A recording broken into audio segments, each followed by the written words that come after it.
తాకట్లో ఉన్న బంగారాన్ని విడిపించి ఆ రోజున మార్కెట్ ధర కట్టి మిగిలిన డబ్బును మీకు అందిస్తుంది కొమ్మూరి గోల్డ్.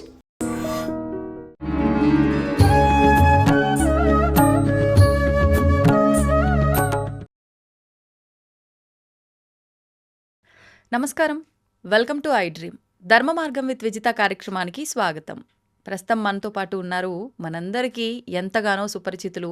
గత కొన్ని సంవత్సరాలుగా మనం వారిని ప్రత్యక్షంగా కలవకపోయినా కూడా పరోక్షంగా సోషల్ మీడియా ద్వారా వారి వీడియోల రూపంలో మన ఇంట్లో మనిషిలా మనం భావన చేస్తున్నాము. వారెవరో కాదండి, శ్రీవారి దాసుడు అనే ఒక ఇన్స్టా పేజ్ ద్వారా మనందరిలో కలిసిపోయి మన ఇంట్లో మనిషిలా మనకి ఎన్నెన్నో సందేహాలు మనకు వివరంగా మనకు ఎటువంటి అనుమానము లేకుండా, ఎటువంటి మళ్ళీ ఒక క్వశ్చన్ మార్కు తలెత్తే విధంగా లేకుండా మనందరికీ కూడా సమాధానాలు ఇస్తూ వస్తున్నారు. వారే రామ్ కిషోర్ ఆచార్యులు. వారితో మాట్లాడి మరికొన్ని విషయాలు ఈరోజు తెలుసుకునే ప్రయత్నం చేద్దాం. నమస్కారం అండి. నమస్కారం అమ్మా. చాలా మంది ఇబ్బంది పడుతున్న ఒక పెద్ద సమస్య ఏమైనా ఉంది అని అంటే అది అప్పులు. అవసరం అంటే ఏదో అంటే ఇంతకుముందు కాలాల్లో మనం చూస్తే పూర్వము ఏదో పిల్ల పెళ్లి చేయడానికో ఏదైనా ఇల్లు కడుతుంటేనో కొంచెం ధనం సహాయంగా అడిగి తీసుకోవటాలే తప్ప అప్పులు అనేది మనం ఎక్కువగా చూడలే. ఏదున్నా డబ్బుతో కాకుండా ఇచ్చిపుచ్చుకోవడాలు ఎక్కువగా ఉండేది విధానం. ఇప్పుడు చూస్తే కనీస అవసరాలకు కూడా అప్పు చేసే పరిస్థితులు మనకి ఇప్పుడు కనిపిస్తున్నాయి, అనుభవిస్తున్నారు చాలా మంది. కొంతమంది ఎట్లా అంటే వడ్డీలు కడుతూ అసలు అలాగే ఉండిపోయి ఇబ్బంది పడి ప్రాణాలు కోల్పోయిన వాళ్ళు కూడా ఉన్నారు చాలా మంది. నిజం చెప్పాలంటే అసలు ఈ రుణం అనేది ఒక పెద్ద పెనుభూతం. దీని నుంచి విముక్తి పొందాలంటే ఏదైనా మార్గం ఉంటే వివరించండి. అంటే ఫస్ట్ ఈ రుణ విమోచనం కోసం ముఖ్యంగా మనం చేయవలసింది ఏంటంటే, ఫస్ట్ దీంట్లో ఎక్కువ ఉన్నది యుక్త వయసు వాళ్ళే, యూత్. వీళ్ళు ఏంటంటే ఓపెన్గా నేను చెప్పేస్తున్నాను ఉన్నదన్నట్టుగా లగ్జరీకి అలవాటు పడిపోయి ఆ యాప్ల్లోనో లేదంటే క్రెడిట్ కార్డుల్లోనో లోన్ యాప్స్లోనో తీసుకోవడం జరుగుతుంది. తర్వాత దాని యొక్క ఇంట్రెస్ట్ల వల్ల వాళ్ళు చాలా ఇబ్బందులు పడుతున్నారు. ఫస్ట్ ఏంటంటే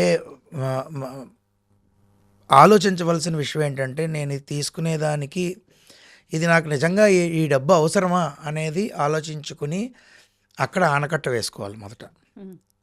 సరే అయ్యిందేదో అయ్యింది, బాధ్యతగా అప్పు చేసేవాళ్ళు చాలామంది ఉంటారు.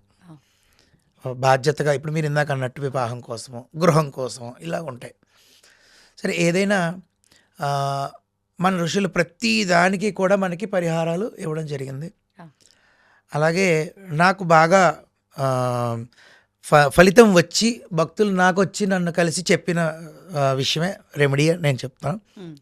అదే అంగారక రుణ విమోచక స్తోత్రం. అంటే జాతకంలో ఈ అప్పులు ఉన్న, అప్పులు తీర్చాలన్నా బయట ఉన్న డబ్బు రావడానికి ఎంతోమంది చాలామంది ఎదురు చూస్తుంటారు. సో బయట బ్లాక్ అయిపోయినాయి, అది రావాలన్నా దీనికి అంగారక రుణ విమోచక స్తోత్రం అనేది చాలా చాలా శక్తివంతమైంది. లాకర్లో గోల్డ్ లోన్లో ఉండిపోయి గోల్డ్ ఉండిపోయింది, ఆర్నమెంట్స్. తర్వాత తెలిసిన వాళ్ళకి బంగారం తాకట్టు పెట్టుకోవడానికి ఇచ్చాను, వాళ్ళు చాలా క్లోజే, కాకపోతే తిరిగి ఇవ్వలేదు. ఇటువంటివి అయితే నేను వివిధ రకాలు నేను వింటూ ఉంటాను. పాపం వాళ్ళు చాలా బాధపడుతూ ఉంటారు. దీని అన్నింటికి జాతకంలో, మనిషి జాతకంలో అంగారకుడు అంటే కుజుడు దీనికి కొంచెం కారణం. కాబట్టి సుబ్రహ్మణ్య స్వామి వారే నేరుగా ఉపదేశం చేసినటువంటి స్తోత్రం ఈ అంగారక రుణ విమోచక స్తోత్రం. ఆ స్తోత్రం స్టార్టింగ్లోనే స్కంద ఉవాచ అని ఉంటుంది. అంటే సుబ్రహ్మణ్య స్వామి వారే చెప్పారు ఈ విధంగా చెయ్యాలి అని. సో ఏదైతే అంగారక రుణ విమోచక స్తోత్రం ఉందో అది ఎవ్రీడే రోజుకి 7 సార్లు చదవాలి. ప్రతిరోజు 7 సార్లు చదవాలి. ఎందుకంటే కుజుడి యొక్క సంఖ్య 7, అంగారకుడి సంఖ్య 7 సార్లు చదవాలి. విపరీతమైన ఎప్పుడు మనం అనుకున్నట్టే నమ్మకంతో చదివి ఆ స్తోత్రం ఆఖరిలో అర్ఘ్యమంత్రం ఒకటి ఉంటుంది. ఆ అర్ఘ్యమంత్రాన్ని పక్కన, ఆ స్తోత్రాన్ని ఏమైనా ప్రింట్ తీసుకుని పక్కన పెట్టుకుని, మొబైల్ అయినా నీళ్ళు ఇలా తీసుకుని చేత్తో పట్టుకుని ఆ అర్ఘ్య మంత్రాన్ని చదువుతూ ఇంకొక పాత్రలోకి నీళ్లు విడిచిపెట్టచ్చు. విడిచిపెట్టి దాన్ని తీసుకుని తులసి మొక్కకో పచ్చటి మొక్కల్లోనో ఆఖరిలో వేయచ్చు. 7 సార్లు చదవమన్నాను కదండి. ఒకసారి చదివిన తర్వాత ఆ స్తోత్రం అయిపోయేటప్పుడు అర్ఘ్యం ఇవ్వాలి. మళ్ళీ శుభ్రంగా ఒక వస్త్రం పెట్టుకుని చేతుడుచుకుని మళ్ళీ ఈ చేత పట్టుకుని మళ్ళీ మొత్తం చదవాలి. మళ్ళీ ఆఖరిలో అర్ఘ్యం ఇలా ఒకసారి చదువుతూ అర్ఘ్య మంత్రం చెప్పి అర్ఘ్యాన్ని విడిచిపెట్టి అలా 7 సార్లు చదవాలి. 7 సార్లు అర్ఘ్యం విడిచిపెట్టాలి. అయిపోయిన తర్వాత ఆ నీళ్లు తీసుకొచ్చి పచ్చటి మొక్కల్లో వేయాలి. ఇది 27 రోజులు చేయాలి. 27 రోజులు. అంతకన్నా ఎక్కువ రోజు నేను చేస్తాను అంటే మంచిదే. ఒకటి చెప్తున్నా, ఇది చేస్తే అప్పులు తీరిపోతాయా అంటే తీరవు. ఓపెన్గా చెప్పేస్తున్నా, టు బి ఫ్రాంక్. ఎందుకండి చేయడం? ఇది చేస్తే అప్పులు తీరిపోతాయా అంటే ఇది ఒకటి చేస్తే కుదరదు. మనం ఇది చేస్తూ అప్పులు తీరే మార్గం ఏంటి అనేది మనం ఆలోచన మొదలు పెడితే ఇచ్చేసాం కదా. ఆయన ఆలోచన వీడి మొదలు పెట్టాడురా, ఈ రూట్ వాడికి ఇద్దాం అని చెప్పి ఆ రూట్లో తీసుకెళ్ళి ఏదో ఒక దారి చూపించి అప్పులన్నీ తీరుస్తాడు స్వామి. కాబట్టి ఇది చేస్తూ మనం అప్పులు తీర్చే మార్గాన్ని కూడా మనం మానవ ప్రయత్నం లేనిదే దైవ ప్రయత్నం ఏం చేయదు, అంతేనా కదా. కాబట్టి ఇది మనం చదువుకుంటూ ప్రతిరోజు ఇది దీక్షగా పూని చేస్తూ మనం బ్యాంకులో ఉన్న బంగారం ఏ విధంగా రాబట్టాలి.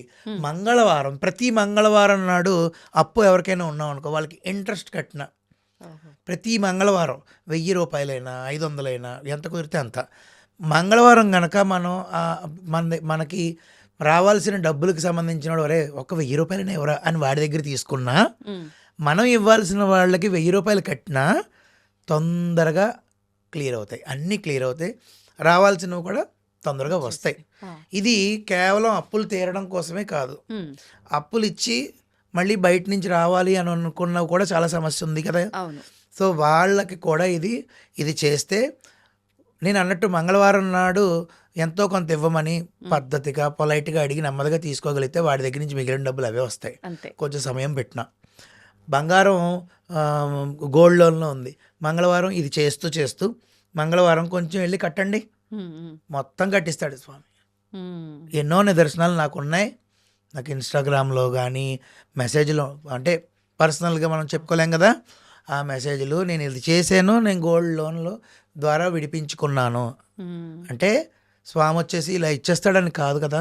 మనం ఇది చేసిన తర్వాత ఈ ప్రయత్నం చేస్తూ చిన్న మానవ ప్రయత్నం చేసినా వెనకాతల నుంచి ఫుల్ ఫోర్స్ ఇది చేయడం వల్ల, ఈ దీక్ష చేయడం వల్ల ఇస్తాడు. అంటే రాత్రికి రాత్రి అద్భుతాలు జరిగిపోవాలి అన్న ఆలోచన మూర్ఖత్వం ఉండొద్దు. ఖచ్చితంగా మనం ఏదైనా ముందడుగు వేయాలి. ఆ బద్ధకాన్ని వదిలిపెట్టో ఆలోచన వదిలిపెట్టో అప్పుడు స్వామి సహాయం చేస్తాడు. తప్పకుండా అంగారక రుణవిమోచక స్తోత్రం అనేది అర్ఘ్యపూర్వకంగా రోజుకి 7 సార్లు చెప్పున నమ్మకంగా ఎవరైతే చేస్తారో వాళ్ళకి అతి తొందరలో రుణ విమోచన అవుతుంది. ఇది చాలామంది చాలా రకాల రుణం పడిపోయి ఉండిపోతారు. ఎందుకంటే నేను వింటున్నాను, మీరు అడిగిన ప్రశ్న కూడా అంతే. అయితే డబ్బు ఖర్చు పెట్టక్కర్లేదమ్మా, ఇది అవునా కదా. డబ్బు మన దగ్గర ఆల్రెడీ డబ్బులు లేవు, ఆ వ్యక్తి దగ్గర డబ్బులు లేవు, కొంచెం రుణ బాధలతో ఉన్నాడు. కానీ శరీరాన్నైనా కొంచెం ఖర్చు పెట్టాలి, మనసునైనా కొంచెం ఖర్చు పెట్టాలి. అది కూడా ఖర్చు పెట్టలేనంటే ఎవరు ఏం చేయలేరు కదా. ఆశించడం కూడా వృధా. కాబట్టి తప్పకుండా డబ్బు కూడా ఖర్చు పెట్టక్కర్లేదు. కాబట్టి ఇది గనక ఫాలో అయ్యి చేస్తే రిజల్ట్స్ అన్నీ చాలా మంచిగా వస్తాయి. నెమ్మదిగా అప్పులు తీరే మార్గాన్ని సుగమం చేసి టకటక అప్పులు తీరుస్తాడు. తద్వారా ఆటోమేటిక్గా ఏమవుతుంది, ఉద్యోగంలో ఉన్నత అధికారం రావడమో, జీతం పెరగడమో, ఏదో ఎనీథింగ్ అండి, ఏదైనా జరగచ్చండి. ఎప్పటి నుంచో ఎవరి నుంచో రావాల్సిన ఆస్తి కలిసి రావచ్చండి. మార్గం అనవసరం, మంచి మార్గాన్ని ధర్మ మార్గాన్ని ద్వారానే ఇది అప్పులు అనేవి తీరడం అనేది జరుగుతుంది. వస్తాయి, తీరుస్తారు. నమ్మకంగా ఆచరించడమే ప్రధానము. ఇప్పుడు బాగుంది. అంటే ఇప్పుడు ఈ అప్పులు అని అంటే అందరికీ అవుతున్నాయి, కానీ ఎక్కువగా అప్పులు అనేసరికి రైతులు గుర్తొస్తారు. ఖచ్చితంగా పెట్టుబడి పెట్టడము, పంట చేతికి వస్తే తీరుస్తారు, లేదు అని అంటే అది మిగిలిపోతుంది. మరి వాళ్ళు చదువుకున్న వాళ్ళే ఉంటారా అంటే అందరూ ఉండరు. మరి వాళ్ళ పరిస్థితి ఏంటండి? అంగారక రుణ విమోచక స్తోత్రం అనేది మామూలుగా ఇప్పుడు చదువు రాకపోయినా ప్రతి ఒక్కళ్ళ దగ్గర స్మార్ట్ ఫోన్ అనేది కామన్ అయింది. ఒరే ఇది ఎలా నొక్కాలరా, ఒరే యూట్యూబ్ ఎలా చేయాలరా అని అడుగుతున్నారు. వాళ్ళు శుభ్రంగా యూట్యూబ్లో నేను చూశాను మీరు అన్నట్టు ప్లే చేసి అలా పెట్టుకుని పని చేసుకుంటున్నారు పాటలని అందులోనూ మిగిలిన ఈ యాప్ల్లో. అలాగే అంగారక రుణ విమోచక స్తోత్రం చదివి ఉన్నది వాళ్ళు ప్లే చేసుకోవచ్చు. కానీ మీరు అన్నట్టు మనం ఏదో రకంగా శ్రమ పడాలి పని చేయడానికి. ఇప్పుడు స్వామివారికి సంబంధించి ఆయన మనకు అనుకున్నది ఇవ్వాలని అంటే మనం కూడా అంతే కష్టపడాలి. అంటే ఒక రకంగా చదువుతున్నామంటే మనం చేస్తున్నాం ఒక పని. మరి వాళ్ళు చదవటం అనే పని చెయ్యట్లేరు కాబట్టి ఫలితం అంతే ఉంటుందా? ఫలితం అంత ఉండకపోవచ్చు, కానీ ఫలితం ఉంటుంది. కొంచెం శాతం తగ్గచ్చు. ఇప్పుడు అది ప్లే చేసుకుని అది వింటూ తృప్తిగా మనస్ఫూర్తిగా వింటూ అర్ఘ్యం దగ్గరికి వచ్చేటప్పటికి వీళ్ళు అర్ఘ్యం ఇవ్వచ్చు కదా, అది ఫుల్ ఫలితం వస్తుంది. ఒకటి. రెండో, మనసు ఎప్పుడు కూడా అమ్మా మనం ఏది దాన్ని పట్టుకోమంటే అది పట్టుకుంటుంది, వదలదు. ఇప్పుడు ఒక శ్లోకాన్ని నేను మీకు ఇచ్చి మీరు ఆ శ్లోకాన్ని రోజు చదవండి అని అనుకో, ఒక 10 రోజుల తర్వాత 10 రోజులే మీరు చూసి చదువుతారు, 11వ రోజు మీకు వచ్చేస్తుంది. అలాగా ఈ రుణ విమోచక అంగారక స్తోత్రం కూడా చదువు రాని వాళ్ళు కూడా వింటూ ఉంటే అంటే వాళ్ళకి ఇంకా చదువు రాదు కాబట్టి పేపర్ పక్కన పెట్టేయండి, వింటూ ఉన్నారు, నెల రోజులు విన్నారు, తర్వాత నోటికి వాళ్ళే చెప్పేస్తారు. ఉదాహరణకి అంటే మీకు ఈ ఉదాహరణ చెప్తే చదువు రాని వాళ్ళైనా అందరూ బాగా పట్టుకుంటారు. పాట ఉందమ్మా, ఏదో సినిమా పాట, ఆ సినిమా పాట ఎక్కడైనా లిరిక్స్ ఎవరైనా చూస్తారా? చూడరు కాదు కదా. పాట పెట్టుకుంటారు ఇంట్లో, టీవీలో పెడతారు, ఆ పాటలన్నీ వింటూ ఉంటారు, చిన్నపిల్లాడి దగ్గర నుంచి ముసలావిడి దగ్గర నుంచి వరకు కూడా. మరి ఆ పాట ఎందుకు ఎక్కుతుంది? ఆ పాట 10 సార్లు ఆ పాట వైరల్ అయిందండి, ఆ పాట చాలా బాగుందండి అంటారు. అంటే అది 10 సార్లు వినేటప్పటికి ఏమైంది? పాట పాడేస్తాడు చిన్నపిల్లాడు. ఏమిటండి చరణాలు పల్లవి అన్నీ పాడేస్తాడు. వాడికి ఇంకా బుక్ అక్కర్లేదు, ఏమక్కర్లేదు. అంటే వాడి అపారమైన దృష్టికోణాన్ని తీసుకెళ్ళి ఆ పాట మీద బాగా పెట్టాడు. ఇంత పిల్లాడు నేను చూస్తూ ఉంటాను, మీరు చూస్తూ ఉంటారు కదా. అంటే ఆ దృష్టి. ఇప్పుడు చదువురాని వాళ్ళు కూడా అదే విధంగా ఉదాహరణ తీసుకుని అది వింటూ వెళితే మాత్రం నెల రోజులకి అది పెద్దదేమీ కాదు. చదివి వినిపించడం కొంచెం నాకు ఇప్పుడు కష్టం అవ్వచ్చు, నాకున్న ఇప్పుడు పరిస్థితుల వల్ల. కానీ నా వీడియోల్లో నేను ఆల్రెడీ చదివి వినిపించాను కూడా, ఎలా చేయాలో కూడా చెప్పాను. అది ప్రశాంతంగా అది పెట్టుకుని వింటే బాగా పెద్దదేం కాదు. ప్రతిరోజు 7 సార్లు వింటే ఇంకే రాకుండా ఎలా ఉంటుందమ్మా? 10 రోజులు కూడా 70 సార్లు అవుతుంది, వచ్చేస్తుంది, తప్పకుండా వస్తుంది. పెద్ద పెద్ద పదాలు ఏమి కాదు, దాని అర్థం తెలియకపోయినా స్వామి వీడి అర్థం తెలియకపోయినా, వీడు చదవడం రాకపోయినా, వీడి ప్రయత్నం చూసావా, వీడి ప్రయత్నం చేస్తున్నాడు చూసావా, వీడికి మనం సహాయపడిపోతే ఎలాగా అనుకుంటారు. ఖచ్చితంగా మంచి జరుగుతుందమ్మా.